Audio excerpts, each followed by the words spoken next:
Alright, next we're going to look at multiplying and dividing rational expressions, which again is very similar to multiplying and dividing regular fractions. So when you multiply fractions, we just multiply across, right? So in the numerator, if I multiply across in the first example, we're just going to have whatever 35 times 12 is. I'm just going to leave it as 35 times 12. And then divide by whatever 144 times 7 is. And then you would try to reduce from there, right? So let's go ahead and reduce first before I try dividing and see what we can do. So I see 35 and I'm going to say, all right, I see 7 on the bottom. So if I want to cross out that 7, let's break 35 up into 5 times 7. And then I'm going to leave the 12 just because I know that I can split 144 into 12 times 12. That's 144. Okay, so I just broke it up into smaller factors, and then that way that allows me to cross out common factors. 7 divided by 7 is 1, 12 divided by 12 is 1, and I can't reduce 12 and 5 anymore, so my final answer is just 5/12. And so we're going to do the same thing to the one on the right, and the only reason why I can do that, remember, is because I have common factors that I can cross out from the top and bottom. So common factors do not have any pluses or minuses. Factors are just being multiplied to each other. So in the numerator here, I'm going to do 5 times 3, which I'm just going to leave it as 3 times 5. That way I can cross out any factors if I can. And then x squared times x to the third. When we multiply exponents of the same base, right, we add those powers. So that would be x to the 5th. And then in the denominator, I have 10, which I'm going to break up. I'll just write 10 times 6 for now. And then again, x to the 4th times x is x to the 5th. All right, and you can put parentheses around that if you want to, entirely up to you. So right away I can see I can cross out the x to the 5th. So I have 5 x's on the top and 5 x's on the bottom. I can cross them all out and there's no more x's. Right, and then for the 10 is the same as 2 times 5, and 6 is the same as 3 times 2. So I can cross out 5 and 5, and 3 and 3, and what's left in the numerator is just 1 over, and in the denominator, 2 times 2, which is 4. So my final answer is 1/4. Okay, so notice in the first two examples, everything is in factors. We only have things being multiplied to each other. Let's look at the next example. Okay, in the next example, I have p squared minus 4p minus 5 all over p cubed, and then p squared plus 3p divided by 2p minus 10. So here, I can't cross things out just yet because everything is linked together by these pluses or minuses, right? So I can't separate the p squared from the 4p and the minus 5. They're together unless I can break them up into smaller factors.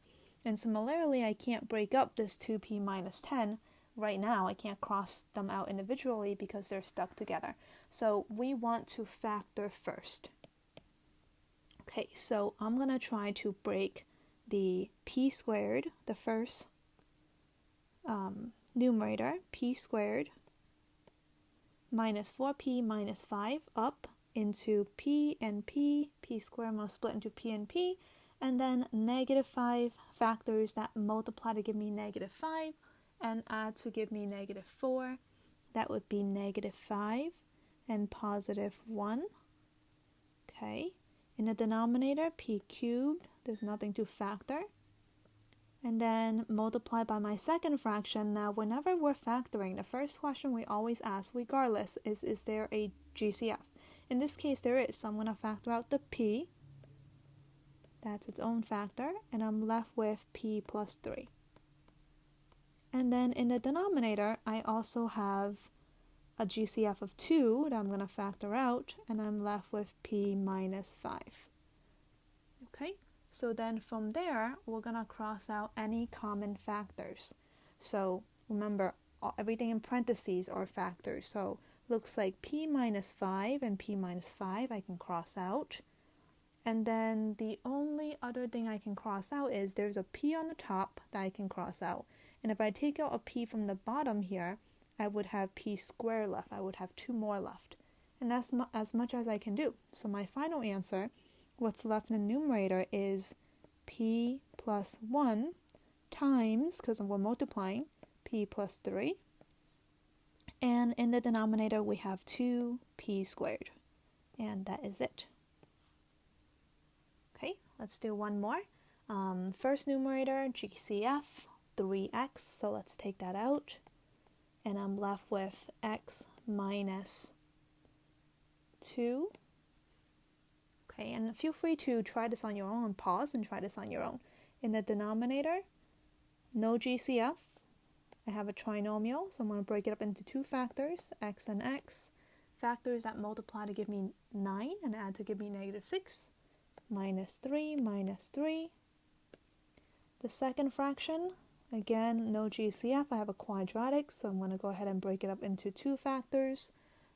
Factors of negative 6 that multiply to give me negative 6 and add to give me negative 1, negative 3, and positive 2. And then in the denominator, factors that multiply to give me negative 4 and add to give me 0, plus 2, minus 2. So lots of factors, and let's see what we can cross out. I have an x minus 2 that I can cross out from the top and bottom, another x, an x plus the 2 that I can cross out from the top and bottom, and an x minus 3. Okay, so there's 2 x minus 3s. It doesn't matter which one you cross out, you just cross out one of them. And we are left with 3x over x minus 3. That's as much as we can simplify. And then on to dividing. Dividing is really just multiplying. Remember, when we divide fractions, we just keep, change, and flip. So that's the key that you got to remember. Keep, change, flip, right? Keep the first fraction, change division to multiplication, and then flip the second fraction. So it's just 25 divided by 48 times, flip the second fraction, and then you treat it like a multiplication problem. That's it. All right, so then from there, we just simplify. We multiply across 25 times 8 divided by 48 times 75. And we know that we can cross out a factor of 25 from the numerator and from the denominator, and 75 turns into 3 because 3 times 25 is 75. And then I can cross out a factor of 8 from the numerator and 8 from the denominator. If I divide out an 8 from 48, I'm left with 6. So that would leave me with 1 in the numerator and 18 in the denominator. Okay, second one, I'm going to do the same thing. 5x cubed over 2y, keep, change division to multiplication, and flip.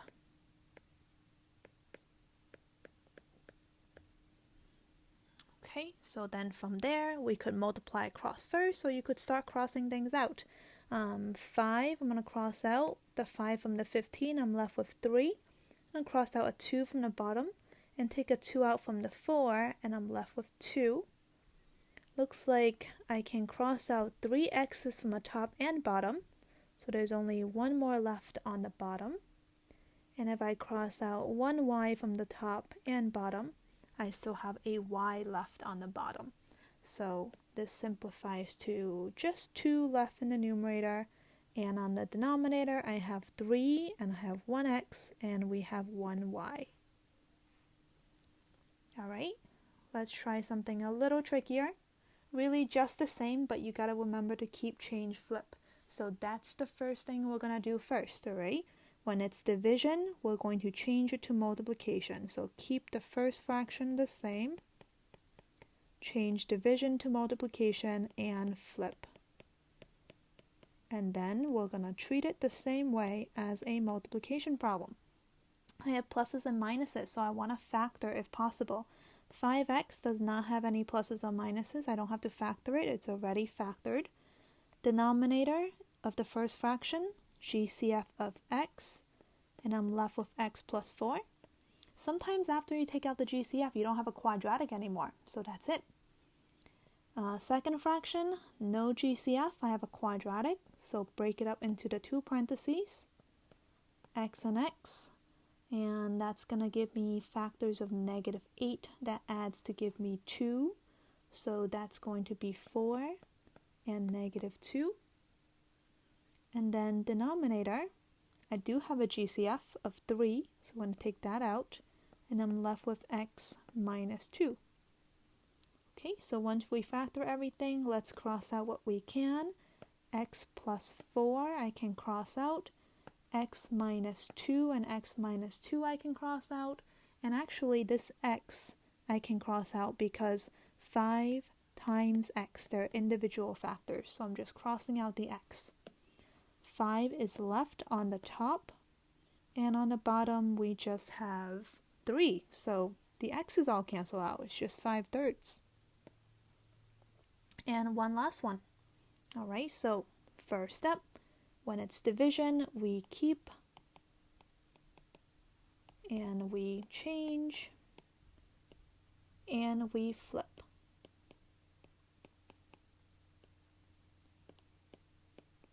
And then we factor. So numerator first fraction, no GCF, I have a quadratic, so let's break it up into our two factors, v and v, and plus 3 and plus 3. Denominator, also no GCF. I have a quadratic that I'm going to factor, v and v. Two numbers that multiply to give me -25 and add to give you 0. Positive and -5. Second fraction, no GCF, so factor into two factors. V and v, factors of -10, that adds to give me -3. That would be -5 and positive 2. And then finally, denominator, again no GCF, so we're going to break it up into two factors. Factors of -9, that adds to give me 0 in the middle, plus 3 minus 3. Alright, let's see what we can cross out. Looks like v plus 3 I can cross out. V minus 5 I can cross out. I know you're tempted to cross out the v plus 3, v minus 3, but they're not the same, so we can't. And that's as much as we can do. So our final answer is v plus 3 times v plus 2 in the numerator divided by v plus 5 times v minus 3 in the denominator. And it doesn't matter whether you put the v minus 3 first or the v plus 5 first. That order doesn't matter because multiplication is commutative. Alright, that's it guys. Thank you.